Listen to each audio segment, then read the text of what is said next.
in every relationship. And we notice that the relationships that really skyrocket, the ones where we have multiple transactions, it's where they look at us as a partner.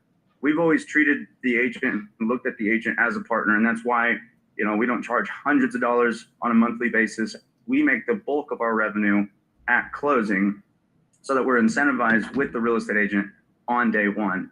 And if you guys have listened to any of our testimonials or case studies or What's Working Wednesday, I've noticed a reoccurring theme that the word partnership gets brought up quite often. And the thing about a partnership is that it's not always pretty. There's in a partnership, two parties are perfect. And that means that we're going to make mistakes every now and again. The real estate agent's going to make mistakes every now and again. But the purpose behind the partnership is that we get better together. And when I heard this quote, this is a sticky note for you guys, especially, and I'm talking to my team leaders out there.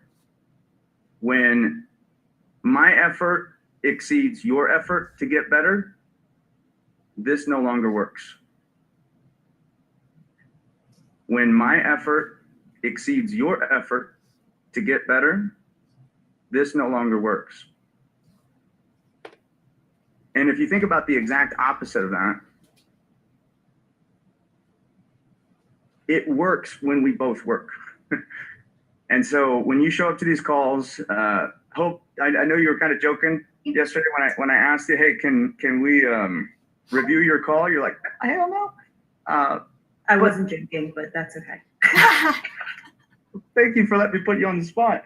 But you being vulnerable and putting yourself out there, even though it's Trevor's call, that feedback, for all we know, Trevor might have the next 50 calls saying the same thing with the same tone, with the same, voice inflection.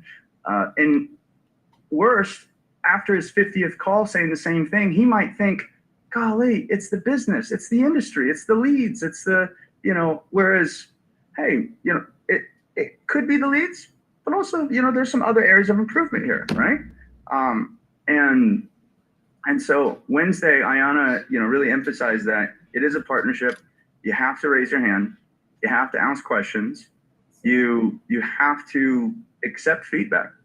And we've been taking feedback for the last 10 years. We work in an industry where 87.5% of the agents that you guys talk to are not going to be in this industry. And we have to, that's a hard pill to swallow. And then Thursday, we had a live call transfer review. We listened to Hope's call, or Trevor had a call. And the big takeaways there were tonality. So you always want to sound like you're talking to a friend, not like almost like you're hoping that they're going to hang up. Like, hey, Matt, is this Matt? You want to sound like you're like this is a friend, like they're expecting your phone call. Look at the photos if you can and tell me if I've got smooth ceilings. I don't know that I can see well enough. Hey, Josh, I just muted you. I was getting a little feedback. And so we talked about tonality, and we talked about the purpose of game film, listening to yourself, watching yourself. Josh is a good example. I don't know if you can still hear me, Josh. Josh, you remember the first time you listened to your own game film? I do. And what was the outcome of that? I just figured out that I talk way too much. I wasn't listening enough, wasn't asking enough open-ended questions. Helped immensely. And what's crazy is that, well, it's not crazy. You came up with that on your own. I didn't coach you. I didn't give you that. You just listened to yourself. And I think what it took me longer to figure out is when you're in a conversation in the presence of somebody else, the conversation flows totally different. It's just more natural. When you're on the phone, it's easy to take over control of the dead spaces. Mhm. and you just don't even realize it. You have to communicate completely different on the phone than you would in person.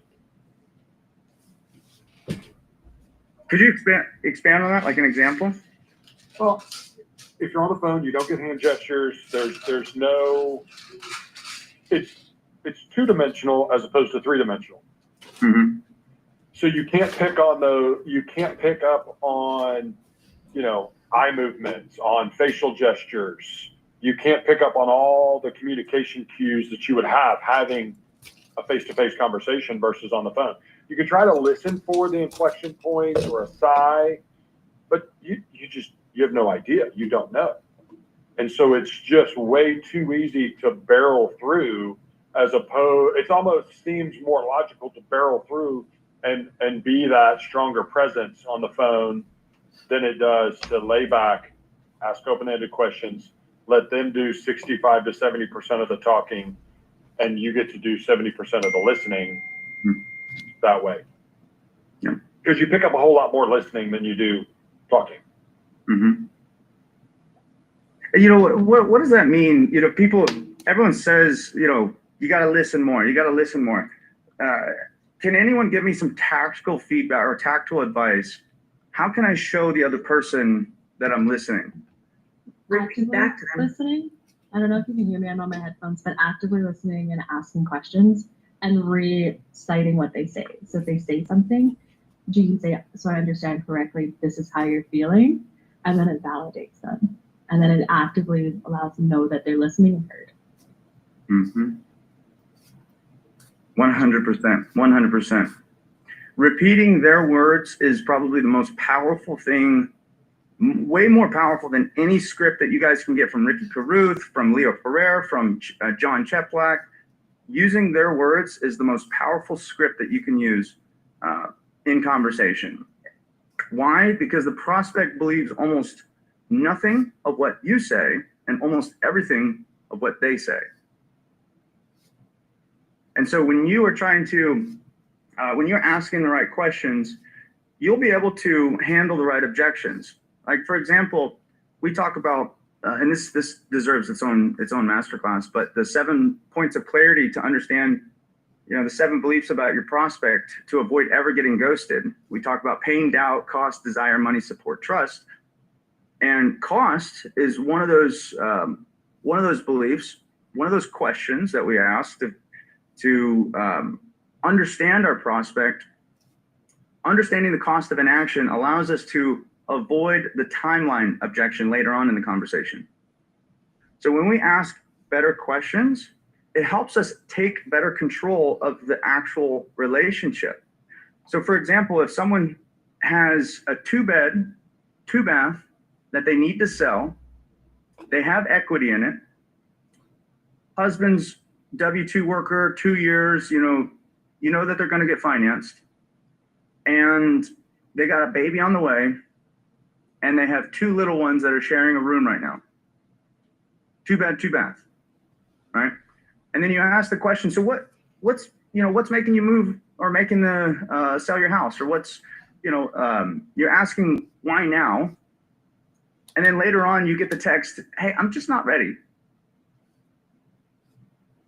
And if you don't know why today is the reason, or why they're taking action, or why they're doing what they're doing, if you don't understand their timeline, then you have no leg to stand on to ask them, well, remember when you told me that you got a baby on the way and you got 2 and you're like, what do you plan on doing?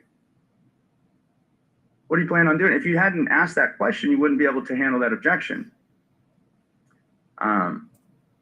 So repeating back to them, how can we show that we're actively listening?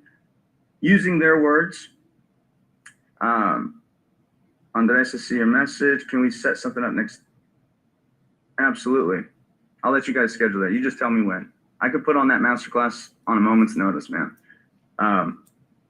Sounds good. Another tactical tip for you guys when it comes to just the overall process, because again, everyone says like you need to be listening, is you need to understand there's 2 halves to sales. The first half is figuring out how and if you can even help someone. That's the first half. How and if you can help someone. The second half is handling objections before the close. Okay. So yesterday we listened to Dave Michaels' call. He might have been a little bit too excited. He might have had 2 cups of coffee. He might have talked a little bit more than I'd like, to hear. But notice yesterday when the person was bringing up objections, he was clearly going 2, 3, 4 steps ahead to handle some of the objections that he's likely heard from other people who had the same issue. Okay. What does this do? What does it mean when you handle objections before the close? It means that you're handling objections before they come up. And that makes you an authority, it makes you an expert. And I'll give you an example. So have you guys ever talked to a salesperson and you get to the price and then all of a sudden you start asking questions? And as soon as you start asking questions, they just keep hitting you with the perfect answer. Perfect answer, perfect answer, perfect answer. By answer number 5, you're like, anything I say, this guy's gonna he's a freaking awesome salesman. And I feel like I'm being sold, right? No matter how good the questions are, no matter how good the objection handling is. Why do I feel like I'm being sold? Because I'm the one who's asking the question and he's coming up with the perfect answer. And to me that, I don't know about you guys, but when I'm in that sales situation and someone's trying to sell me, it feels inauthentic. It feels like you're just asking or you're just answering these questions so that, I feel better. You're just handling my quote unquote objection. Versus if I'll ask you this. If I had $1 million contract, Hope, and I said, hey, there's $1 million property, $1 million business opportunity. I'm going to send you the contract in your inbox right now. It's $1 million opportunity. You can't look at the paperwork. You can't review it with your attorney. You need to sign it right now. How likely are you to sign that document? Not, right? But if I say, hey, Hope, listen, I have $1 million opportunity and you can, I know one of your objections is going to be, well, can my attorney take a look at it? And so I might say, hey, Hope, I have this $1 million opportunity that I'm going to send you the contract. Your attorneys can take a look over it. You can sleep on it. You can, make your decision next week. You don't have to do it immediately. And let me answer all these different questions that you might have already about it. Now, Hope, do you think you might sign it? Sure. Because I'm talking about the objections. I'm providing information before I make the ask. Does that make sense, guys? So figuring out how and if. And that first part, the how and if part, this is where a lot of agents get tripped up. How and if. Because they'll hear a budget and they'll think, oh, I can't help this person. They'll hear, if I can't find anything, I'll just rent. I can't help this person. If they hear, I'm looking for a 4-bed, 3-bath in Madison, that doesn't exist at that price point. I'm not going to help this person. This is where a lot of agents get really tripped up, is they do the hard disqualification before actually moving them on to the next step. And I want to emphasize this: how and if. How and if you can help that person. So if in discovery you figure out that you're not able to help this person, they're like, hey, I got some weird things going on with my finances. I have some back taxes, or I got some debt I need to pay off. Okay. Now you're figuring out if you can even help them. It sounds like you might not be able to help them. So now we need to figure out how we can help them. Well, if my lender were able to connect, and sort those things out and create a game plan, would that be okay? And putting it on the lenders, using your partner, and that's just one example. That's just one example of not shutting down an opportunity because you're too quick to figure out how and if you can help that person. And then after that, handling objections before the close, that really comes in education and in stories and anecdotes and rapport building. So for example, and I'll just use this for on the recruiting side, one of the ways that I handle objections before the close is I say, back in the day, Cloud Realty used to charge $6,000 up front, $10,000 to $12,000 for a team leader or broker owner. But 2.5 years ago, when the interest rates in the market changed, we decided to shift completely how we got compensated. And we said that the money that you would have paid us up front, we'd much rather see it invested into your own ads, your own Facebook pages, your own Google pages, so that we could profit together. Now, in that little snippet, I'm handling the upfront cost objection. I'm handling, what do you guys do objection. I'm handling, what do you guys charge objection. I'm handling, why we do what we do objection, and just one little snippet. And you guys will probably notice that when you guys are having these conversations over and over again, there's some aha moments where someone's like, I didn't know that. And then the next conversation, you start to hear something similar to that, and then you handle it exactly like the way you did before. And then that becomes a part of your script moving forward, and you begin to say it before the objection even comes up.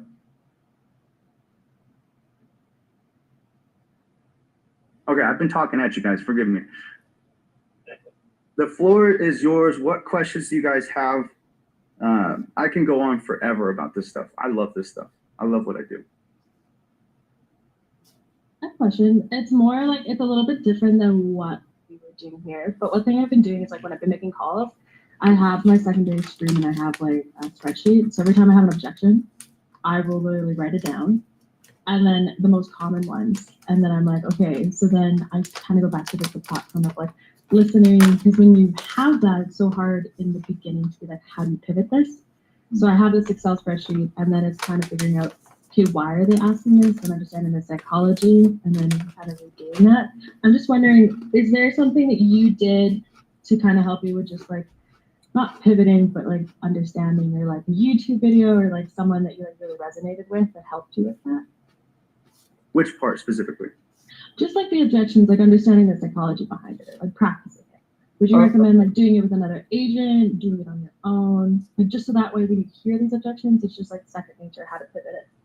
Yeah, 100%. So definitely do it with someone else, so that you could practice it, and so that when you speak to it, it comes across as very natural. I'll give you my quick masterclass on objection handling, if that's okay. I'll try to keep it short. Who's ever heard of the phrase hot potato in objection handling? So if you haven't, a hot potato is, you guys know hot potato. No, you don't hold on to a hot potato for very long, right? So when someone gives you an objection, I'll use one for recruiting. So if someone says, oh, is this just Facebook ads? I could say yes. And if I say yes, for all I know, that person had a terrible experience with Facebook. So I'm just opening myself up for an objection, right? Mm-hmm. Am I going to have to put a down payment in on a house? I could say yes and shut that person down, or I could hot potato, toss it right back to them, and I could say, yeah, Facebook ads is a component of what we do, but I'm curious why you ask. Mm-hmm. Yeah, a lot of my buyers do put a down payment down, but we have other options. I'm curious why you ask.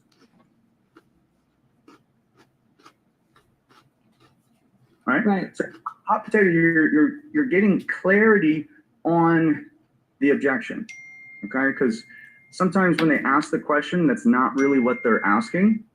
They're asking that question so that they can answer a question that they have inside their head that they haven't told you. Right. Yeah, that's what I was going to mention, Sean. Like, because we have to figure out if it's an objection or if it's just a question. Mm-hmm.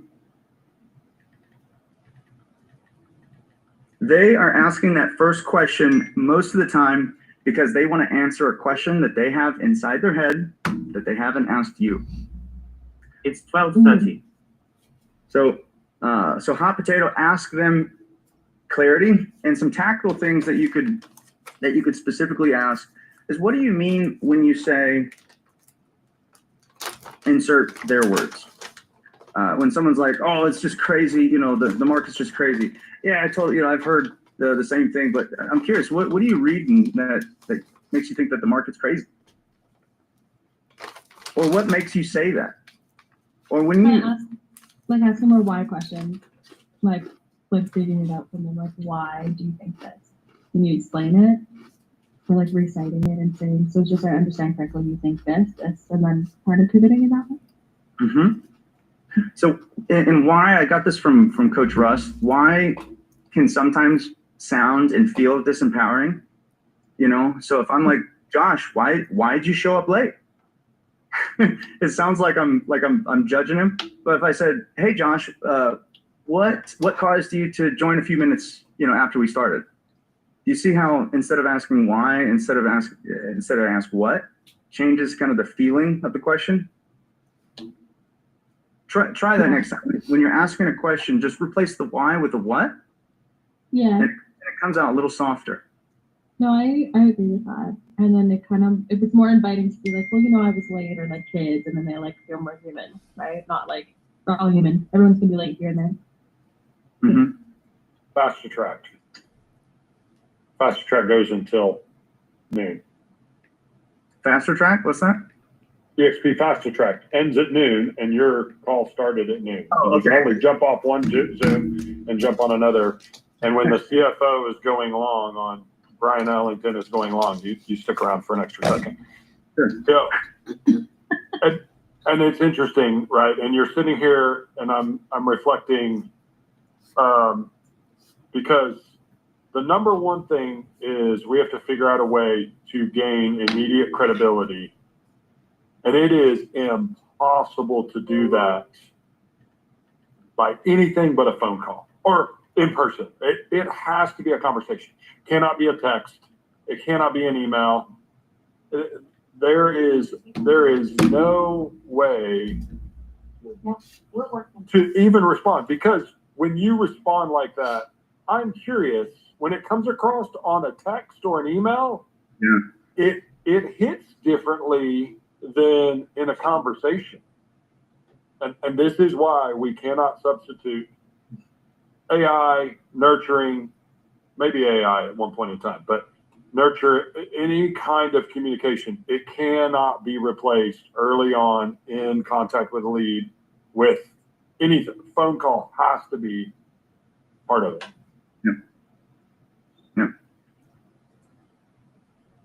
All right, guys, before we shut the room down, next week, again, same cadence. Monday, Kevin Harris is going to continue his 7-part series on the topic of mindset and growth, and planning, getting your week started right. Every Tuesday, it's going to be Heather and myself talking about technology. Here soon, we're going to be expanding on more AI, more newsletter, more email marketing. We've been getting a lot of requests about email marketing, so we're going to be putting on a class on one of these Tuesdays here soon. And then Wednesday, Andres, do you know who we have next week for Wednesday? I think I have Sarah Jordan. Okay, cool. Right on. So Sarah Jordan, you guys can ask your questions and interview her, see what she's doing to get results in her account. And then Thursday, we're going to do, again, another live call transfer review. And on that call, because I haven't done it in a while, I'm going to spend the first 15 minutes going over the 7 points of clarity. You guys are not going to want to miss that. It's probably one of my favorite trainings. It's the most basic core fundamentals when it comes to sales. Understanding your prospect's pain, doubt, cost, desire, money, support, trust, situation is key in understanding your prospects like on a whole nother level. And then Friday, we're going to do this all over again, where we're going to